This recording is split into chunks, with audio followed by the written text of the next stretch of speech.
what the father is going to do, the children are going to follow. The father, whatever he is going to do, the children are going to follow. They are going to imitate, they are going to emulate. Now if the father doesn't have in his life deen and sharia and morals and akhlaq and etiquette and khawf of Allah Ta'ala and muhabbat and love of Allah Ta'ala, then how do we expect it to come into the children? The children are going to look at the father. I have said on many occasions that how many of us can stand up and say that I am the role model for you, oh my dear son. I am the role model for you. That you follow me and you will get success. How many of us can say that?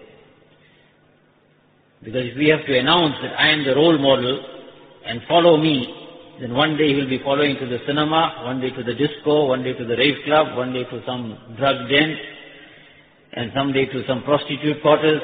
How many fathers are going to the wrong places? So will they be happy that the sons also follow in that direction?